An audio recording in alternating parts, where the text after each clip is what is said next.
Hey guys, I'm back for chapters 3 and 4. There's some stuffed animals falling down. Oh, these guys are cute. Have them right here. Hope I'm getting caught on this stuffed animal. There's one more. Nope, that's just Tigger's tail. All right, let's see. Chapter 3 of Junie B. Jones has a peep in her pocket. It's called Pictures. The next morning, Mother called me for breakfast. Good morning, said Mother. Good morning, said Dad. Good morning, I said. Roosters can peck your head into a nub. Daddy put down his coffee cup. Excuse me? I pointed at my head. A nub, I explained. A nub is a teensy little knob head. Roosters can peck your head into one. Mother looked strange at me. What in the world is this about? I did a big breath at her. Because how can I even be clearer on this subject? A nub, a roundish, ballish head knob. And do not tell me that roosters do not peck you, on account of we had one at pet day at my school, and Meanie Jim brought a rooster to room 9, and that boy is a rooster expert. I looked at her. Plus also, you said Uncle Billy's rooster was mean too. Right, Mother? Remember that? Mother looked frustrated at me. Then she put her head on the table, and she didn't come up for a real long time.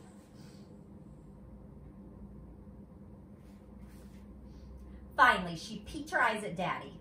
Now what? She asked, kind of quiet. Maybe it'll blow over, said Daddy. I shook my head. No, it will not blow over, I told them, because roosters do not listen to reason, and there is nothing we can do about the pecking situation.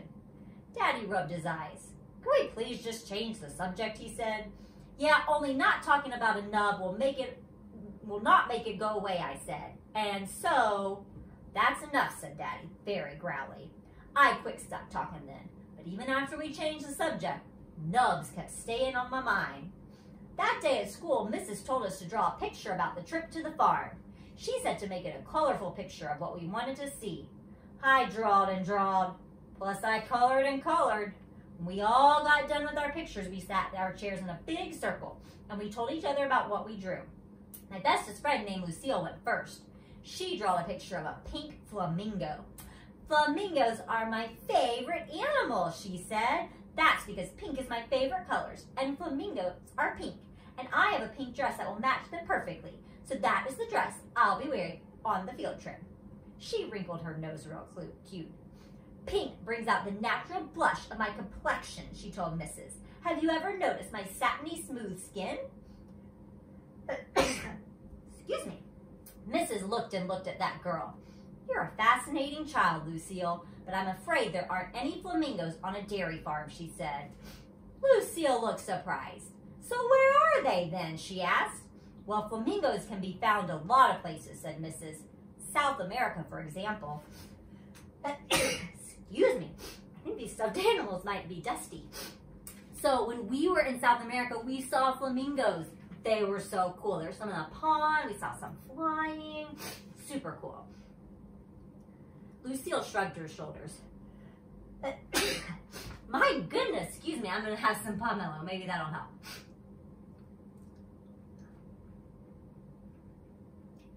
Have you guys ever seen a flamingo? Probably not at a farm. Got another sneeze. Y'all, I am so sorry. Excuse me. Lucille shrugged her shoulders. So fine, we'll just go there instead. Mrs. said for Lucille to please sit down. Just then, Polly Allen Puffer springed out of his chair. Look, teacher, I drew a catfish, he said. See the whiskers? My brother said catfish whiskers are so sharp they can slice your finger to the bone. Mrs. made a sick face. Well, thanks for sharing that, Polly Allen, but we're not going fishing. We're going to a farm, remember? Polly Allen Puffer looked upset. Yeah, my brother said there's lots of catfish farms around here, and so that's the kind of farm I think we should. No, Polly, no, said Mrs. We're just going to a regular plain old farm with regular plain old farm animals. Polly Allen Puffer did a mad breath. He said the word big whoop. After that, Polly Allen Puffer had to stand in the hall. Mrs. did some breathing. Please, children, please, did anyone draw a picture of a regular farm animal? Anyone at all? That's all I'm looking for here. Just a regular old farm animal. I did, missus, I yelled real excited. I drew a picture of a rooster under a tree.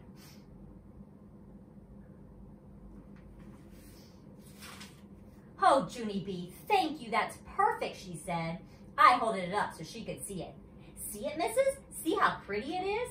Mrs. looked at my picture. Oh, yes, that's a very nice tree, Junie B, she said. But why is it lying on its side? It crashed over in a rainstorm, I said. Oh, said Mrs. Oh, dear. She looked even closer. But I'm afraid I don't see the rooster, honey. I pointed. See? See there, I said? See his foot under the branch? He didn't get out in time, apparently. Mrs. covered her mouth with her hand. Just then a girl named Charlotte hollered, I hate that picture. That's a terrible picture. I crossed my arms at that girl. You would not say that if your head was a nub, sister, I said. Meanie Jim laughed real loud. Then Mrs. said for us to take our chairs back to our tables.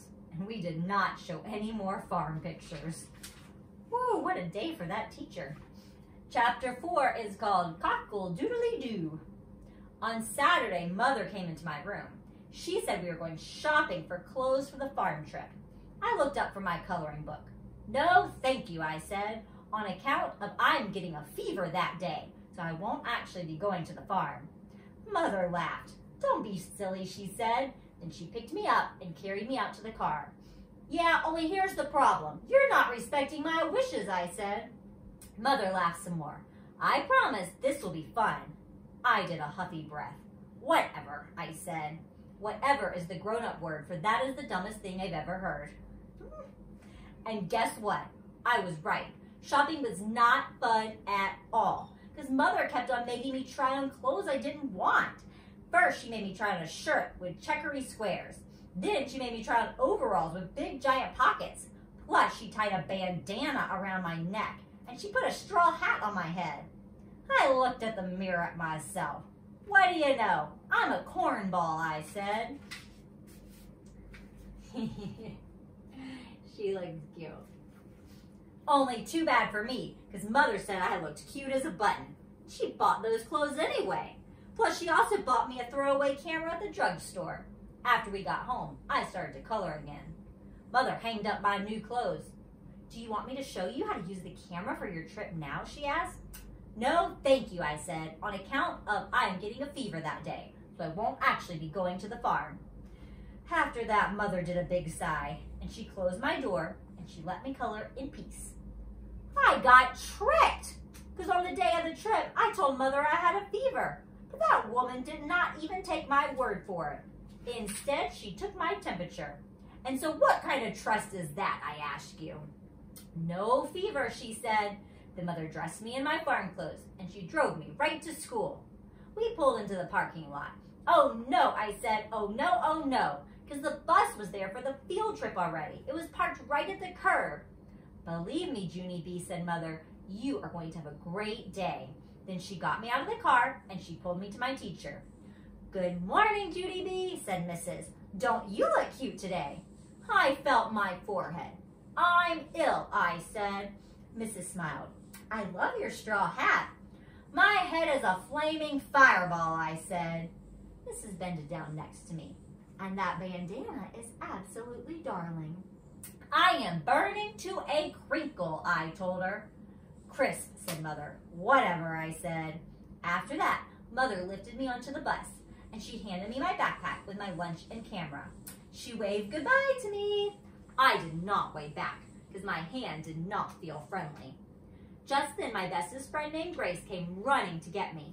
Junie B, Lucille and I saved you a seat. Then she grabbed my arm and she took me way in the back. I sat down next to Lucille. No, said that Grace, that's my seat, Junie B. She quick pulled me up. So where am I supposed to sit then, I asked. Lucille pointed across the aisle. Right there, silly, she said. You're sitting right directly across from Grace and me. And so it's almost like we're sitting together, except you will be separate. I sat down. There's nobody to talk to over here, I told her. Just then that meanie Jim jumped up from the seat behind me. Me, you can talk to said, very laughing. Then he leaned into my ear and he hollered, cock-a-doodly-doo! Right into my eardrum. Too bad you're afraid of roosters, he said. Roosters can tell if you're afraid, Junie B. Ask anyone. Roosters always peck the scaredy heads first. No, they do not, Jim, I said back. You're just making that up. Probably. And anyhow, if roosters peck people's heads off, all the farmers would have nub heads. Only they don't. So there. Ha, ha. Jim raised one eyebrow. Are you sure all farmers don't have nub heads? He said, kind of spooky. Are you? He did a grin. Why do you think farmers wear hats? Jim leaned closer. To cover up their nubs, that's why, he whispered. After that, he lifted up my hat and he patted my head and he cockily-doodle-dooed all over again. So we will read chapters 5 and 6 next. Chapter 5 is E-I-E-I-O. All right, bye guys.